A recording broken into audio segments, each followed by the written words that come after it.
اس کے بچے کو میسر آ بھی جائے، یونیفارم مل بھی جائے، فیس کا انتظام ہو بھی جائے، گھر کا ماحول اسے نہ مل سکے تو وہ شاید زیادہ دیر تک اپنی پڑھائی کو کنٹینیو نہیں رکھ سکتا۔ تو انہوں نے اس کو بالکل ایک دوسرے اینگل سے سوچنا شروع کیا، اور ان کا یہ خیال ہے کہ سب سے پہلے بندے کے پاس مکان ہونا چاہیے، اور جس بندے کو مکان دیا جائے پھر اس کو باقی ساری فیسلٹیز بھی فری میں دی جائیں، حتیٰ کہ اس کو روزگار کے مواقع بھی فراہم کیے جائیں۔ عبدالشکور بھائی مجھ سے پوچھ رہے تھے کہ اتنی دور دراز اس علاقے میں لوگوں کو اگر آپ گھر دیں گے تو ان کے بارے میں پھر آپ نے کیا سوچا ہے کہ مستقبل میں وہ کیا کریں گے، ان کے روزگار کے مسائل یقیناً ہوں گے۔ تو عبدالشکور بھائی چونکہ ایک بہت بڑی این جی او کو چلا رہے ہیں، آج ان کو یہاں بلانے کا مقصد بھی یہ ہے کہ وہ بھی کام کر رہے ہیں، لوگوں کے دکھ بانٹ رہے ہیں۔ قدیر صاحب نے بھی لوگوں کے دکھ بانٹنے کی ٹھانی ہے، تو انشاءاللہ مشورے بھی رہیں گے، آپ کے مشوروں کی روشنی میں ہم آگے بھی بڑھیں گے۔ اسی سوسائٹی کے اندر 2 اور بلڈنگز بننے جا رہی ہیں، ایک پلاٹ نمبر 50 ہے اور ایک 54 ہے۔ تو یہ پہلی بلڈنگ ہے، اس کو بننے کے بعد بہت ساری چیزیں ذہن میں آئیں کہ اس طرح نہیں بننی چاہیے تھیں، اس طرح بننی چاہیے تھی، کچھ امینڈمنٹس ڈیزائن میں ڈرائنگ میں کرا کے وہ بھی انشاءاللہ بنیں گی۔ لوگوں کو تلاش کیا جاتا ہے اور کسی کو اس بنیاد پہ مکان نہیں دیا جاتا کہ وہ کوئی اپنا رشتہ دار ہے یا کسی رشتہ دار کا واقف ہے، بلکہ جو ڈیزرو کرتا ہے، جس کے بچے ہیں اور وہ اس کے پاس گھر نہیں ہے، اس کو ڈھونڈا جاتا ہے، اور جب وہ مل جاتا ہے یا کسی سورس سے آتا ہے تو اس کی چھان پھٹک کر کے اس کے ساتھ ایک ایگریمنٹ کیا جاتا ہے، ₹1 پر منتھ کے حساب سے۔ عبدالشکور بھائی ایک رینٹ کا فارم سائن ہوتا ہے تاکہ وہ بھی پابند رہے، کمرہ اسی کا ہے، اسی کے پاس رہے گا، کبھی بھی واپس لینے کا کوئی ارادہ نہیں ہے، لیکن خدا نخواستہ وہ دوسروں کے لیے ناسور بن جائے اور پورے ماحول کو خراب کرنے کا، وہ کچھ ساری چیزیں جو ہیں اس میں ڈیفائن کی گئی ہیں، تو وہ ایک ایگریمنٹ ہوتا ہے این جی او کے درمیان اور ٹیننٹ کے درمیان، اور اس کو این جی او بھی اس کے مطابق چلتی ہے، اور وہ جو بندہ اس میں رہ رہا ہے، جو اس کا اونر ہے دوسرے لحاظ سے، اس کو بھی فرض ہے کہ وہ دوسرے اپنے پڑوسیوں کا خیال بھی رکھے اور کوئی کسی دوسرے کے لیے مسئلہ پیدا نہ کرے۔ تو یہ ساری چیزیں انشاءاللہ گاہے بگاہے آپ لوگوں سے ڈسکس بھی ہوتی رہیں گی، اس کی رپورٹ بھی ایک منتھلی ایک رسالہ جو ہے وہ بھی ہم نکالنے کی کوشش کر رہے ہیں کہ جس میں ان ساری ایکٹیویٹیز کو ہائی لائٹ کیا جائے اور پھر آگے اس کام کو بڑھایا جائے۔ اور آج اس پروگرام کے اندر جو اہم ترین چیز ہے وہ یہ ہے کہ ہم نے ان لوگوں کو جن کو یہ مکان دیے ہیں، کمرے دیے ہیں، اس میں 15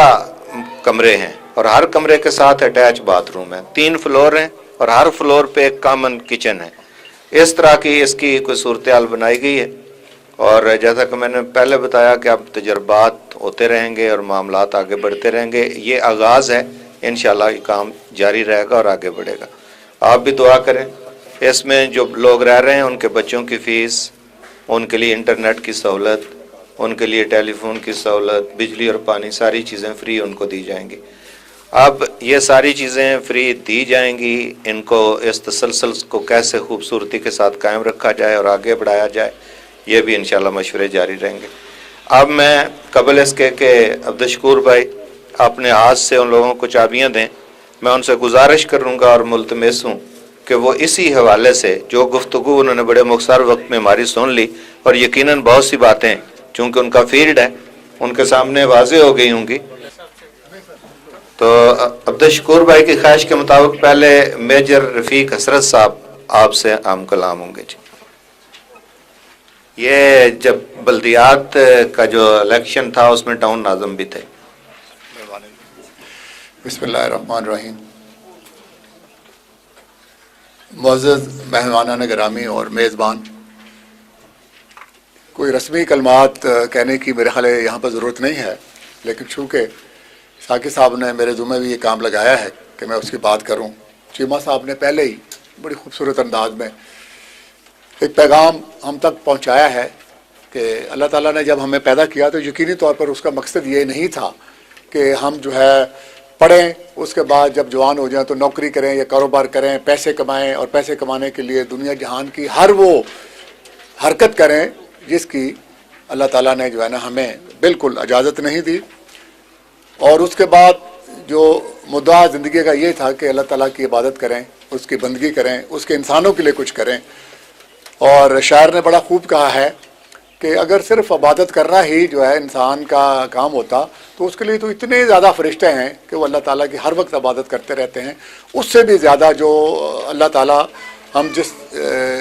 चीज़ के लिए बनाए गए हैं वो मकसद ये था कि दूसरे इंसानों के लिए, दूसरे जो हमारे इर्द गिर्द इंसान हैं जो शायद इतने खुश नसीब नहीं जितने हम हैं और इतने वसाइल के मालिक नहीं जितने वसाइल के हम हैं, तो अल्लाह ताला ये देखना चाहता है कि मैंने इसको बेशुमार नेमतों के साथ पैदा किया है, तो क्या अपनी नेमतों में ये किसी को शामिल करता है? और सबसे मेरी नज़र में बेहतरीन इंसान वो है, और अल्लाह ताला ने कुरान पाक में फरमाया भी है कि वो लोग जो ईमान लाए और जिन्होंने नेक अमल किए और जो कुछ मैंने उनको अता किया है, जो कुछ अपनी ज़रूरियात से फालतू है उसको वो दूसरे इंसानों के लिए वक्फ करते हैं या नहीं करते। और यही वो अच्छे और बुरे में मैं समझता हूँ कि फ़र्क है कि जो अल्लाह ने आपको वसाइल दिए हैं, अगर आप दूसरे हाजतमंदों के लिए और ख़ुसूसी तौर पर अपने ख़ानदान के अंदर कोई कम वसीला लोग हैं, अपने इर्द गिर्द के लोगों में कोई कम वसीला लोग हैं, आपके माशरे में कोई कम वसीला लोग हैं, क्योंकि जब आप अल्लाह के हुक्म के मुताबिक उन कम वसीला लोगों के बच्चों का और उनका ख्याल नहीं करते तो वो माशरे के लिए नासूर बन जाते हैं, वो चोर बनते हैं, वो डाकू बनते हैं, वो कातिल बनते हैं, वो माशरे के अंदर फसाद फैलाने वाले बनते हैं। तो अल्लाह ताला यकीनी तौर पर हमसे ये तवक्को करता है कि हम माशरे में फसाद फैलाने वाले ना बने और ना ही अपने माशरे के इर्द गिर्द लोगों को इस हद तक नज़रअंदाज करें कि वो हमारे लिए एक ज़हमत बन जाए और फसाद का ज़रिया बन जाए। तो जो कुछ काम जो है मेरे इन भाइयों ने, कदीर साहब ने और साकिब साहब ने शुरू किया है, ये हम सब लोगों के करने का काम है। जैसे मैंने आपसे कहा कि हर कोई इतना खुश नसीब नहीं जितने हम हैं, और अगर अपने वसाइल में से हम 1%, 2%, 5%, 10% जो भी अल्लाह में तौफीक दे कि ऐसे कामों के लिए खर्च करें, तो यकीनी तौर पर जो अल्लाह ताला जब हमें पैदा किया तो अल्लाह ताला की जो मंशा थी, जिस मकसद के लिए हमें पैदा किया कि दुनिया के अंदर अल्हम्दुलिल्लाह वो जन्नत बन जाएगी, जिसके लिए हम सारी ज़िंदगी तौगदो करते हैं, अल्लाह हमें तौफीक दे। तो मैं आज की इस छोटी सी जो महफ़िल है अपना सिर्फ यही पैगाम देना चाहता हूँ कि मेरे दोस्तों, अल्लाह ताला की इबादत भी करो और अल्लाह ताला को सबसे ज़्यादा जो पसंद काम है वो ये है कि दूसरे हाजतमंदों की मदद करो। अल्लाह ताला मुझे और आपको तौफीक दे कि हम अपने इर्द गिर्द के माहौल में जो लोग कम वसीला हैं उनके लिए काम करें, और साकी साहब और कदीर साहब जो काम कर रहे हैं उनके भी हम जो है ना वो शाना बशाना चलें और जो कुछ उनकी मदद कर सकते हैं वो भी हम करें, और अपने इर्द गिर्द जो भी नेक काम हमसे हो सके वो करें। और शकूर साहब और इनकी NGO जो भी अल्हम्दुलिल्लाह अलखिदमत काम कर रही है, अल्हम्दुलिल्लाह हमने उनको बड़े करीब से देखा है, वो भी बड़े जो महरूम लोग हैं, कम वसीला लोग हैं, और ख़ास तौर पर बात आफात की वजह से जो तकलीफ़ों में लोग हैं उनके लिए बहुत काम करते हैं। हमें भी करना चाहिए। अल्लाह ताला हमें तौफीक दे कि हम इन अच्छी बातों को जो हम करते तो हैं इनका हम खुद भी अमल करें। बहुत मेहरबानी, बहुत शुक्रिया। तो अब आपके सामने सेक्रेटरी जनरल अलखिदमत फाउंडेशन मोहतरम अब्दुल शकूर भाई अपनी गुफ्तगू रखेंगे।